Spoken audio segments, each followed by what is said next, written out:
Subtítulo: El paraíso perdido. 56. Nota de Allan Kardec. 56. A continuación de algunos versículos se encuentra la traducción literal del texto hebreo, que expresa más fielmente el pensamiento primitivo. El sentido alegórico se destaca así más claramente. Fin de la nota. 13. Capítulo 2, 8. Y el Señor Dios había plantado desde el comienzo un jardín de delicias, en el cual puso al hombre que había formado. 9. El Señor Dios también hizo que brotara de la tierra toda especie de árboles hermosos a la vista y cuyo fruto era agradable al paladar, y en medio del paraíso 57 el árbol de vida, con el árbol de la ciencia del bien y del mal. Jehová Elohim hizo salir de la tierra, minutos a Adama, todo árbol hermoso a la vista y bueno para comer, y el árbol de vida, Betzachayim, en medio del jardín, y el árbol de la ciencia del bien y del mal. Nota de Allan Kardec. 57. Paraíso, del latín paradisus, derivado del griego paradeisos, jardín, pomar, lugar plantado con árboles. El término hebreo empleado en el Génesis es Hagan, que tiene el mismo significado. Fin de la nota. 15. El Señor tomó, pues, al hombre, y lo puso en el paraíso de delicias, a fin de que lo cultivase y lo cuidara. 16. Le dio también este mandamiento, y le dijo: come de todos los árboles del paraíso. Jehová Elohim ordenó al hombre, al Adán, diciendo: de todo árbol del jardín, Hagan, puedes comer. 17. Pero no comas del fruto del árbol de la ciencia del bien y del mal, porque tan pronto como lo comas, morirás sin remedio. Y del árbol de la ciencia del bien y del mal, Oumeetzada Tobara, no comerás, pues el día en que del comas, morirás. 14. Capítulo 3, 1. Ahora bien, la serpiente era el más astuto de todos los animales que el Señor Dios había creado en la tierra. Y le dijo a la mujer: ¿por qué Dios os ordenó que no comáis del fruto de todos los árboles del paraíso? Y la serpiente, Nazg, era más astuta que todos los animales terrestres que había hecho Jehová Elohim, la cual dijo a la mujer, Elaischa: ¿cómo es que Elohim os ha dicho, no comáis de ningún árbol del jardín? 2. La mujer respondió: comemos de los frutos de todos los árboles que están en el paraíso.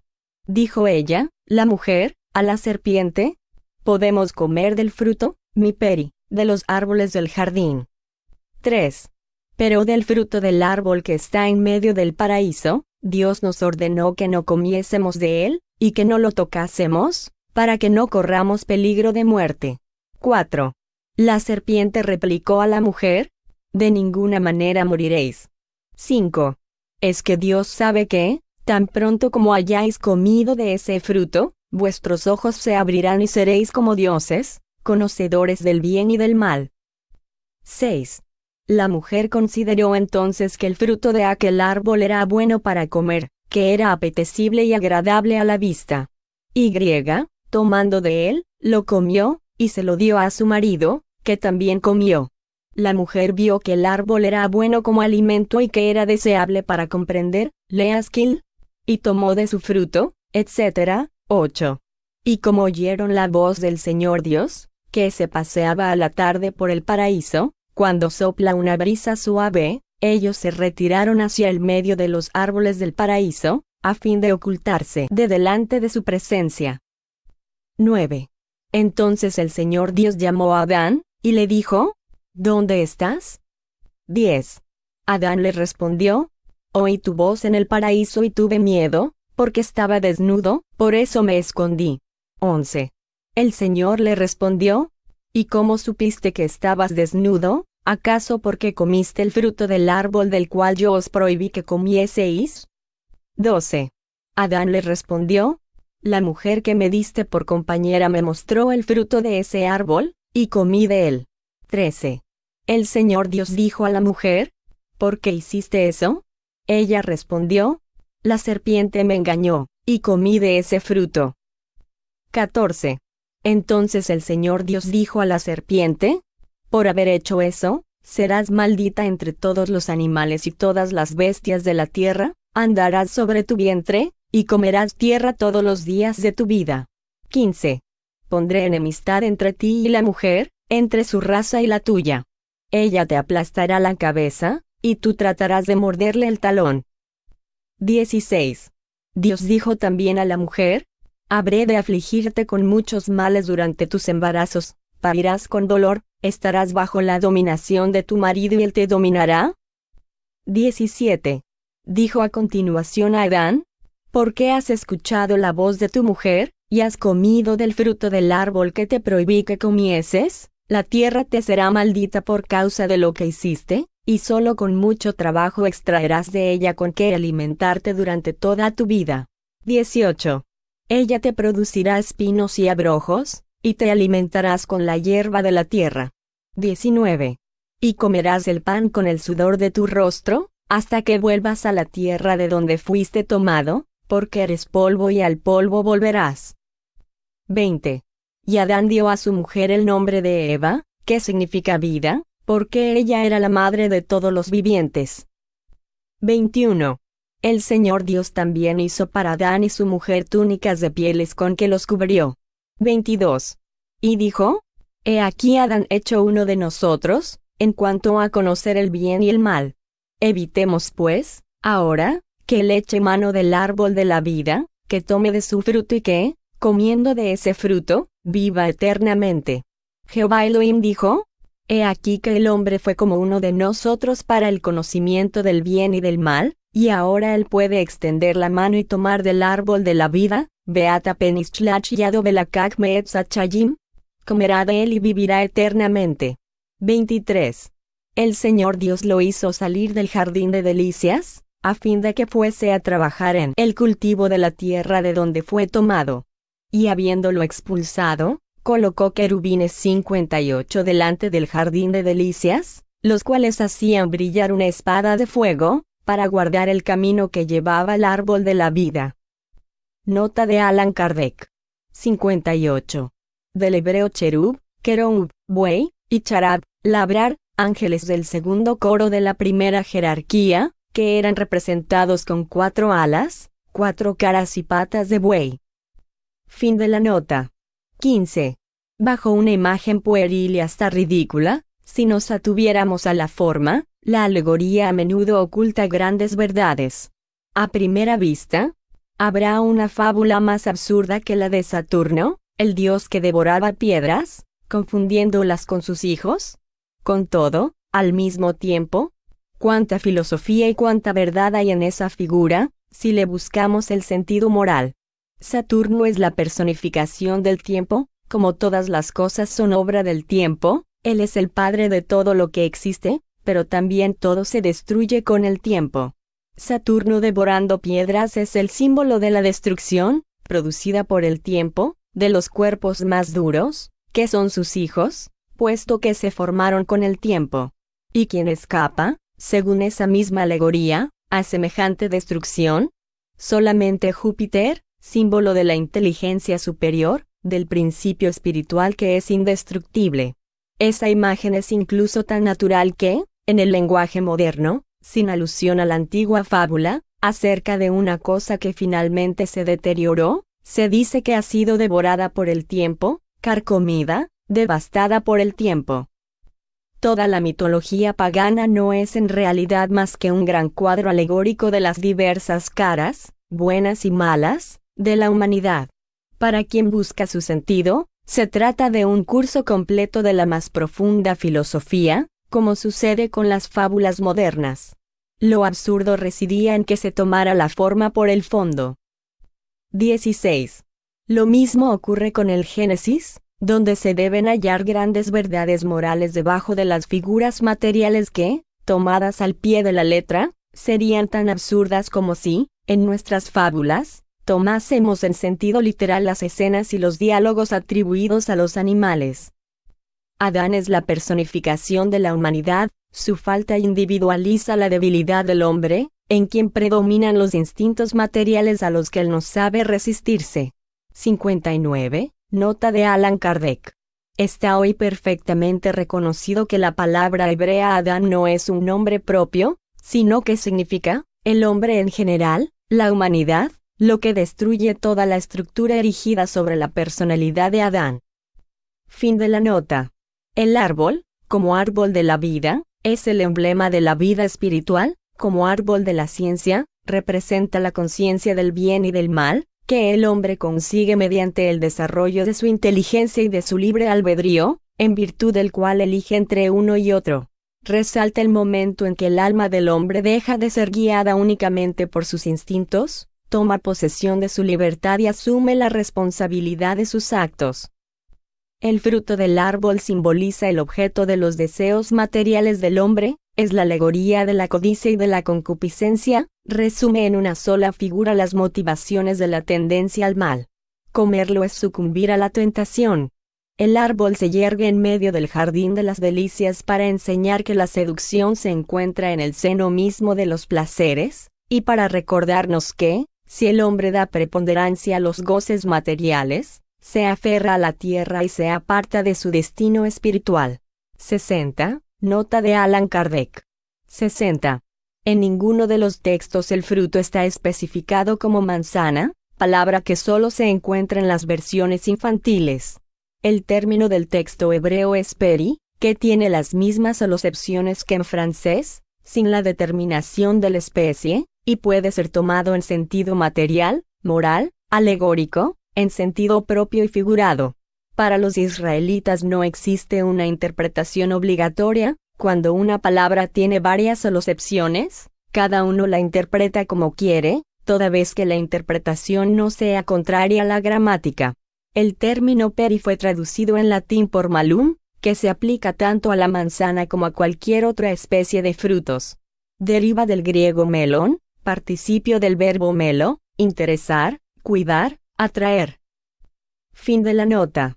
La muerte con que se lo amenaza, en caso de que transgreda la prohibición que se le ha hecho, es un aviso de las consecuencias inevitables, físicas y morales, que derivan de la violación de las leyes divinas que Dios ha grabado en su conciencia. Es muy evidente que aquí no se trata de la muerte corporal, puesto que, después de haber cometido la falta, Adán aún vivió durante largo tiempo, sino de la muerte espiritual o, en otras palabras, de la pérdida de los bienes que resultan del progreso moral, pérdida representada por su expulsión del jardín de las delicias. 17. La serpiente está lejos de ser considerada actualmente como el prototipo de la astucia. Aquí se la incluye más por su forma que por su carácter, como una alusión a la perfidia de los malos consejos que se insinúan como la serpiente, y de la cual por esa razón muchas veces el hombre desconfía. Por otra parte, si la serpiente es condenada a reptar porque ha engañado a la mujer, significa que antes ese animal tenía patas, en cuyo caso ya no era una serpiente. Entonces, ¿por qué imponer como verdades, a la fe ingenua y crédula de los niños, alegorías tan evidentes, que al falsear su valoración acerca de ellas se hace que más tarde consideren a la Biblia como un muestrario de fábulas absurdas? Además, se debe notar que el término hebreo nask, traducida como serpiente, proviene de la raíz nask, cuyo significado es hacer encantamientos, adivinar las cosas ocultas, que puede entonces significar encantador, adivino. Con esta acepción se lo encuentra en el Génesis 44, 5 y 15, a propósito de la copa que José envió a que fuera escondida en la alforja de Benjamín. La copa que robaste es la misma en que bebe mi señor, y de la cual se sirve para adivinar. Nask. 61. ¿Ignoras que no hay quien me iguale en la ciencia de adivinar? Nask. Y también en el libro de los Números, 23, 23. No hay encantamientos, Nask, en Jacob, ni adivinos en Israel. Por consiguiente, la palabra Nask tomó también la acepción de serpiente, reptil al que los encantadores tenían la pretensión de encantar, o del cual se servían en sus encantamientos. Nota de Allan Kardec. 61. De ese hecho, se podrá inferir que los egipcios conocían la mediumnidad a través de la copa de agua. Véase la revista Espírita, junio de 1868. Fin de la nota. La palabra Nask recién fue traducida como serpiente en la versión de los 70, versión escrita en griego en el segundo siglo antes de la era cristiana. los cuales según Hutcheson tergiversaron el texto hebreo en muchos de los párrafos. Las inexactitudes de esa versión resultaron, sin duda, de las modificaciones que la lengua hebrea sufrió en el intervalo transcurrido, visto que el hebreo de la época de Moisés era entonces una lengua muerta, que difería del hebreo vulgar, tanto como el griego antiguo y el árabe literario difieren del griego y el árabe modernos. 62. Nota de Allan Kardec. 62. El término Nazca existía en la lengua egipcia, y significaba negro, probablemente porque los negros tenían el don de los encantamientos y la adivinación. Tal vez también por eso es que las esfinges de origen asirio estaban representadas por una figura de negro. Fin de la nota. Por consiguiente, es probable que Moisés haya considerado que el seductor de la mujer era el deseo indiscreto de conocer las cosas ocultas, suscitado por el espíritu de adivinación, lo que concuerda con el sentido primitivo de la palabra nazc, adivinar, y por otro lado con estas palabras: Dios sabe que en cuanto hayáis comido de ese fruto, vuestros ojos se abrirán y seréis como dioses. Ella, la mujer, vio que era codiciable el árbol para comprender, leazquil, y tomó su fruto. No hay que olvidar que Moisés quería proscribir entre los hebreos el arte de la adivinación practicada por los egipcios, tal como lo prueba su prohibición de interrogar a los muertos y al espíritu de Pitón. Véase El cielo y el infierno según el espiritismo, primera parte, capítulo 11. 18. El pasaje que dice: el Señor se paseaba por el paraíso, a la tarde, cuando se levanta una brisa suave, resulta una imagen ingenua y un tanto pueril, que la crítica no dejó de resaltar, pero no tiene nada que deba sorprender, si nos remitimos a la idea que los hebreos de los tiempos primitivos se hacían de la divinidad. Para esas inteligencias limitadas, incapaces de concebir abstracciones, Dios debía tener una forma concreta, y ellos referían todo a la humanidad, como el único punto conocido. Por eso Moisés les hablaba como a niños, mediante imágenes concretas. En este caso, se trata de la personificación del poder soberano, como los paganos personificaban mediante figuras alegóricas las virtudes, los vicios y las ideas abstractas. Más tarde, los hombres despojaron a la idea de la forma, a semejanza del niño que al convertirse en adulto busca el sentido moral de los cuentos con que lo acunaron. Por lo tanto, debemos considerar ese pasaje como una alegoría que representa a la divinidad protegiendo en persona a los objetos de su creación. El gran rabino Vogel lo tradujo de la siguiente manera: oyeron la voz del eterno Dios, que recorría el jardín del lado de donde viene el día. 19. Si la falta de Adán consistió literalmente en haber comido un fruto, no cabe duda de que esa falta no podría, por su naturaleza casi pueril, justificar el rigor con que fue castigada. Tampoco se podría admitir racionalmente que ese hecho sea como en general se supone. De otro modo Dios, al considerarlo como un crimen irremisible, habría condenado a su propia obra, ya que la había creado al hombre para su propagación. Si Adán hubiese entendido de ese modo la prohibición de tocar el fruto del árbol, y con ella se hubiese conformado escrupulosamente, ¿dónde estaría la humanidad? ¿Y qué habría sido de los designios del Creador? Dios no había creado a Adán y Eva para que permanecieran solos en la tierra. La prueba de eso está en sus propias palabras, las que les dirige inmediatamente después de haberlos creado, cuando aún estaban en el paraíso terrestre. Dios los bendijo y les dijo: creced y multiplicaos, llenad la tierra y sometedla. Génesis 1:28. Dado que la multiplicación del hombre era ley desde el paraíso terrenal, su expulsión de allí no pudo haber tenido como causa el hecho supuesto. Lo que dio crédito a esa suposición fue el sentimiento de vergüenza que Adán y Eva experimentaron ante la mirada de Dios, y que los llevó a que se ocultaran. Pero esa vergüenza es de por sí una figura por comparación, simboliza la confusión que todo culpable experimenta en presencia de aquel al que ha ofendido. 20. ¿Cuál es, pues, en definitiva, esa falta tan grave que provocó la condena perpetua de todos los descendientes de aquel que la cometió? Caín, el fratricida, no fue tratado con tanta severidad. ningún teólogo ha podido definirla con lógica, porque todos ellos, apegados a la letra, han girado dentro de un círculo vicioso. Hoy sabemos que esa falta no es un hecho aislado, personal, de un individuo, sino que abarca bajo un único aspecto alegórico, el conjunto de las prevaricaciones de que la humanidad de la tierra, todavía imperfecta, puede convertirse en culpable, y que se resume en estas palabras: infracción a la ley de Dios. Ese es el motivo por el cual la falta del primer hombre, en el cual está simbolizada la humanidad, tenga como símbolo un acto de desobediencia. 21. Al decirle a Adán que extraería el alimento de la tierra con el sudor de su frente, Dios simboliza la obligación del trabajo, pero, ¿por qué convirtió al trabajo en un castigo? ¿Qué sería de la inteligencia del hombre si éste no la desarrollara mediante el trabajo? ¿Qué sería de la tierra, si no fuese fecundada, transformada, saneada por el trabajo inteligente del hombre? Fue dicho, Génesis 2, 5 y 7, el Señor Dios aún no había hecho que lloviese sobre la tierra, y no había en ella hombre para labrarla. El Señor formó, pues, al hombre del lodo de la tierra. Esas palabras, próximas a estas otras, poblad la tierra, prueban que el hombre estaba destinado desde su origen a ocupar la totalidad de la tierra y a cultivarla. Prueban, además, que el paraíso no era un lugar circunscripto a una determinada región del globo. Si el cultivo de la tierra habría de ser una consecuencia de la falta de Adán, resultaría que, si Adán no hubiera pecado, la tierra habría permanecido inculta, y los designios de Dios no se habrían cumplido.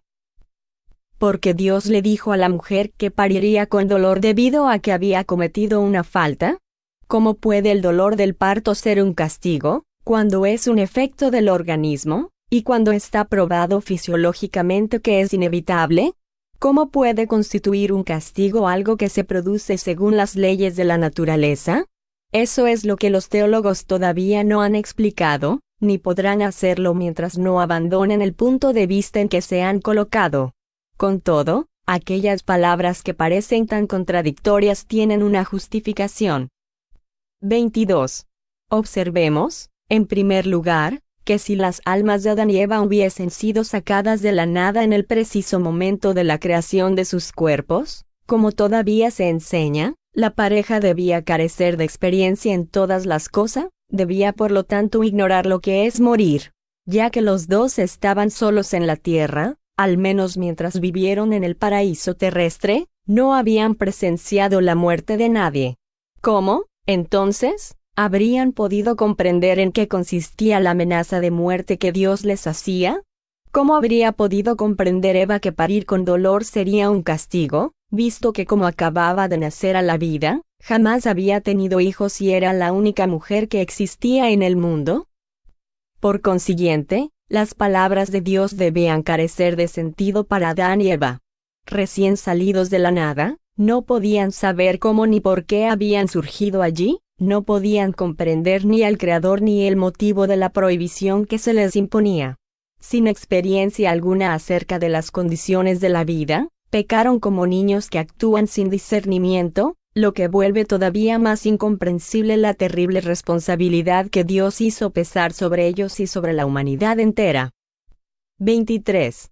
Lo que constituye para la teología un caso sin solución, el espiritismo lo explica sin dificultad y de una manera racional mediante la preexistencia del alma y la pluralidad de las existencias, ley sin la cual todo es misterioso y anómalo en la vida del hombre. En efecto, admitamos que Adán y Eva ya hubieran vivido, y de inmediato todo tiene una justificación. Dios no les habla como a niños, sino como a seres en estado de comprenderlo y que lo comprenden, prueba evidente de que ambos tenían conocimientos previos.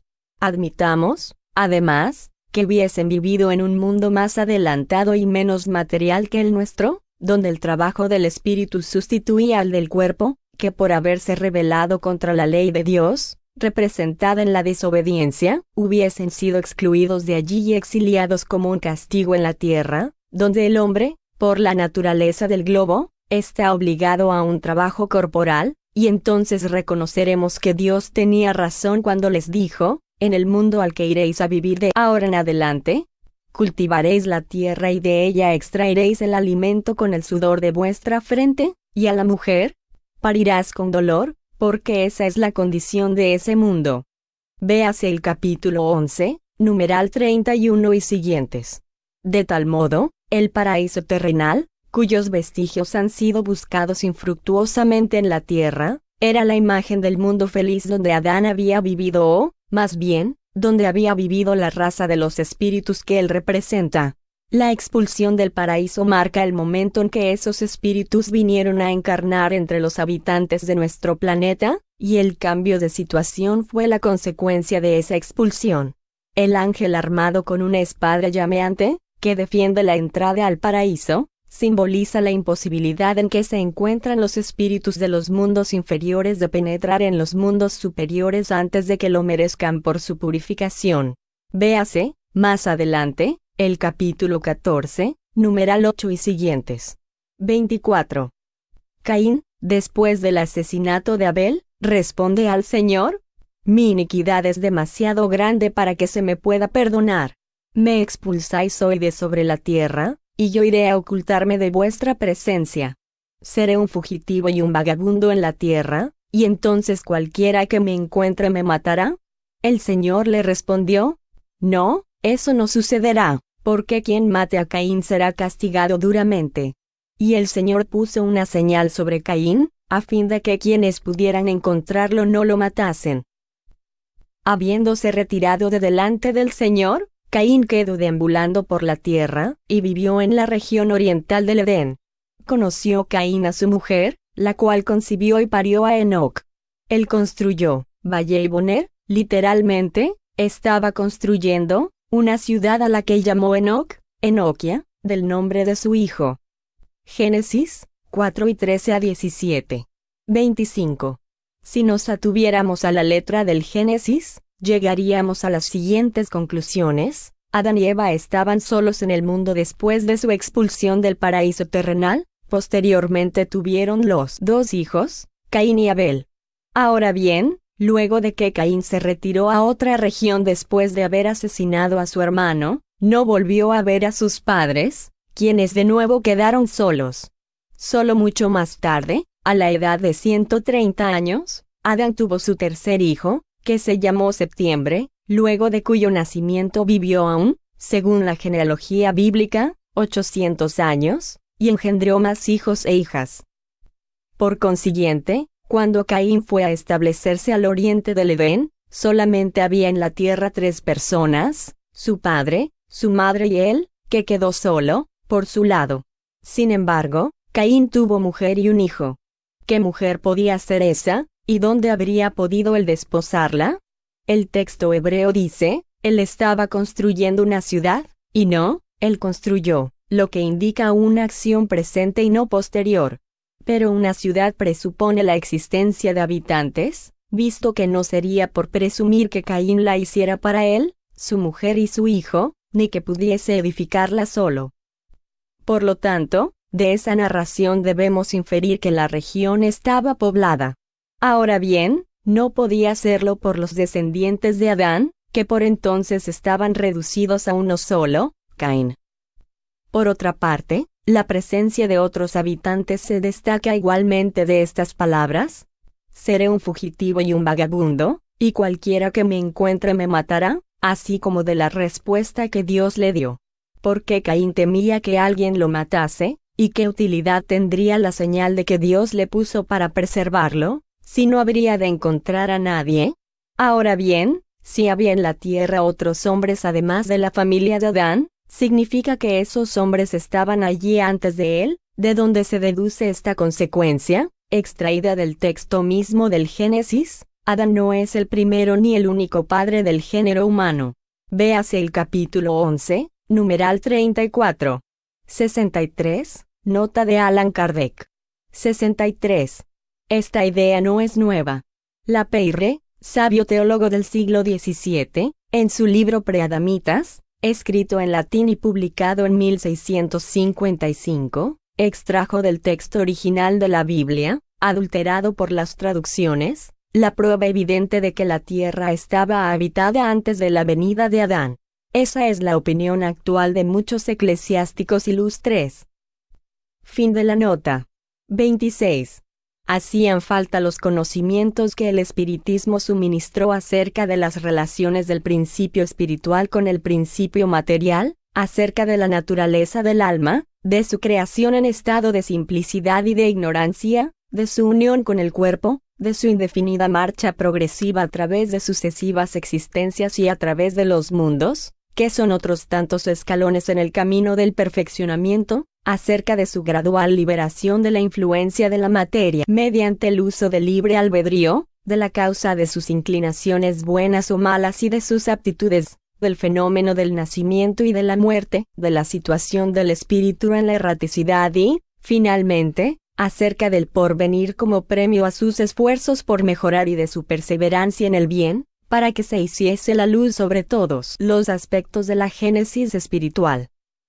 Gracias a esa luz el hombre sabe, de ahora en más, de dónde viene, hacia dónde va, por qué está en la tierra y por qué sufre.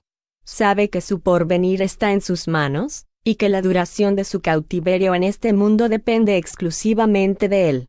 El Génesis, despojado de la alegoría limitada y mezquina, se le presenta grande y digno de la majestad, de la bondad y de la justicia del Creador. Considerado desde este punto de vista, el Génesis confundirá a los incrédulos y triunfará,